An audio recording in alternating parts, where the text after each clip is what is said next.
que nosotros como Feauditores de Ecuador estamos promocionando por este mes y más que todo es una herramienta para ustedes porque como bien lo sabemos, estamos a puertas ya del tema de la declaración de rentas sociedades.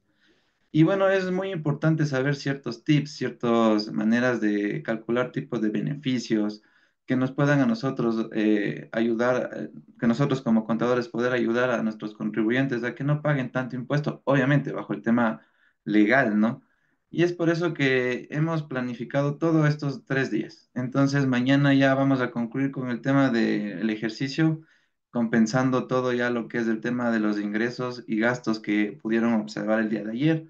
Hoy van a tener el tema de la deducción y con esto ya tendrían más o menos completo el tema de la conciliación tributaria, con la cual ustedes ya podrán cerrar sus estados financieros. Y posteriormente ya presentar el tema de la superintendencia de compañías, que también, como saben, este mes es todo el mundo está cargando la información. Lo recomendable es cargarlo los primeros días para que no les coja por ahí algún inconveniente en el sistema, ¿no? Y bueno, para empezar, primero, antes que todo, voy a hablar un tema que se especifica precisamente sobre el tema de las tarifas del impuesto a la renta. Si bien es cierto, nosotros hemos podido comprobar en nuestro día a día, obviamente la tarifa del impuesto a la renta no es una tarifa fija, por decirlo así, pero es porque existen ciertas excepciones.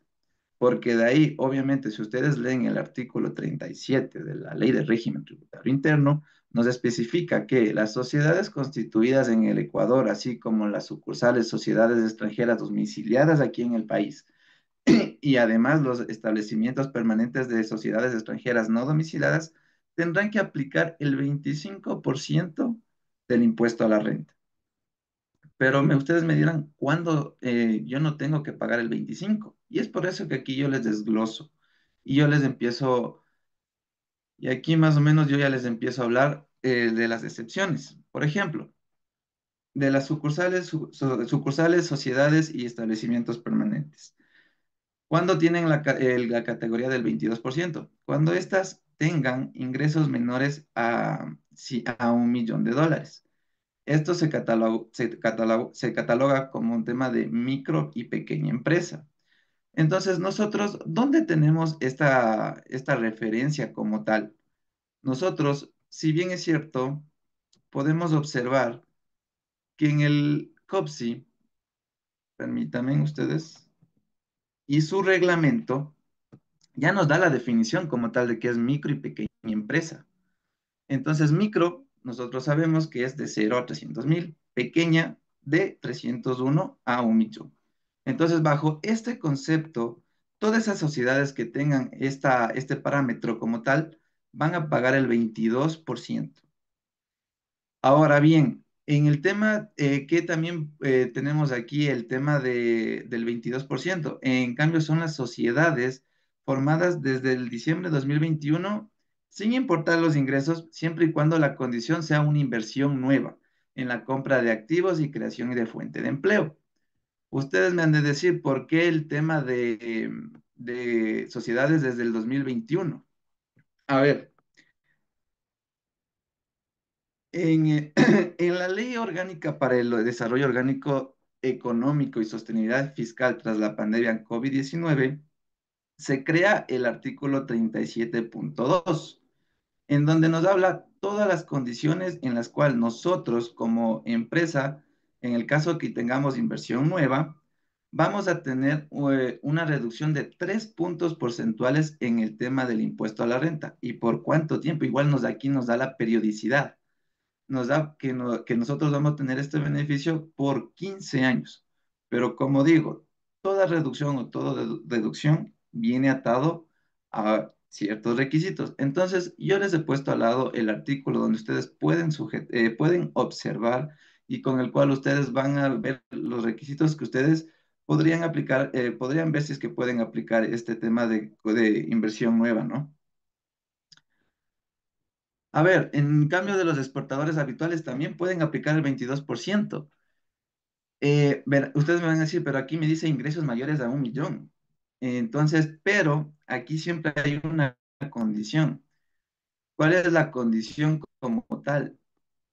Nosotros, en el artículo 37.3, nos dice que las micro y pequeñas empresas tendrán una reducción de 3%, de 3 puntos porcentuales en la tarifa del impuesto a la renta, adicional también de los exportadores habituales. Pero ¿cuál es la condición? Que inclusive aunque tengan 1 millón de ingresos, ellos mientras mantengan o incrementen el número de empleados, ellos van a tener la reducción de 3%. ¿Ya? Con esa condición se aplica el 22%. Ahora vamos al tema de la tarifa del 25%. Como les digo, esto ya es de manera global. Todas las sociedades, sucursales, establecimientos que sobrepasen el millón de dólares van a aplicar el tema del 25%. Pero aquí, ¿qué sucede en el cambio, en el caso de los exportadores? Aquí dice que, obviamente, si yo no cumplo la condición que les había mencionado en el artículo 37.3, eh, ¿qué sucede? Perdón, es el artículo enumerado después del artículo 37.3 de la LORTI, perdón. ¿Qué sucede si es que yo no cumplo esta condición?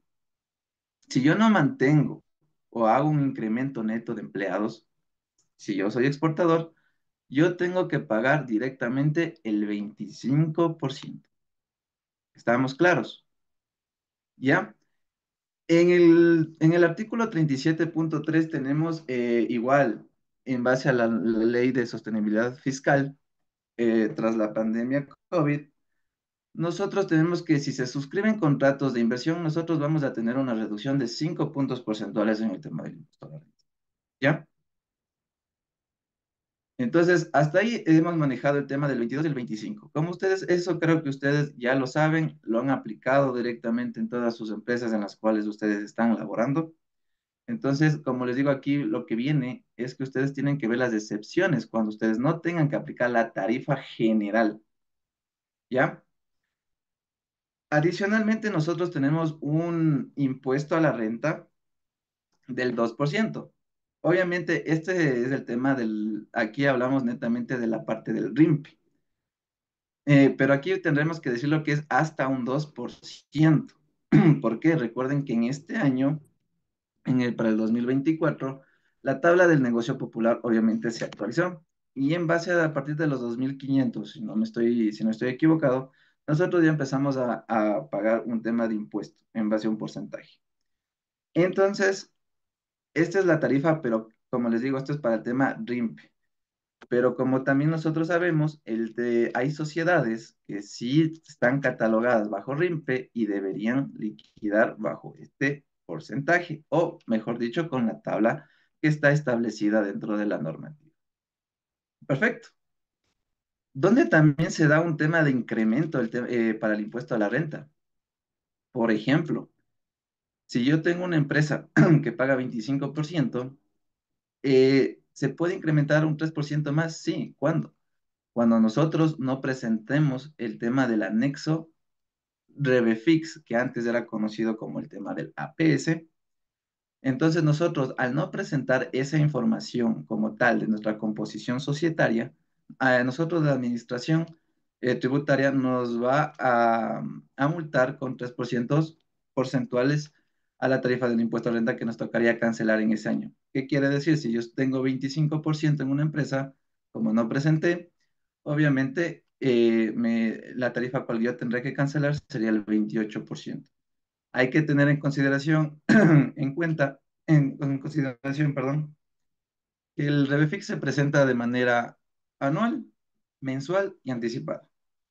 La mensual, cuando nosotros hayamos realizado algún cambio dentro de nuestra composición societaria.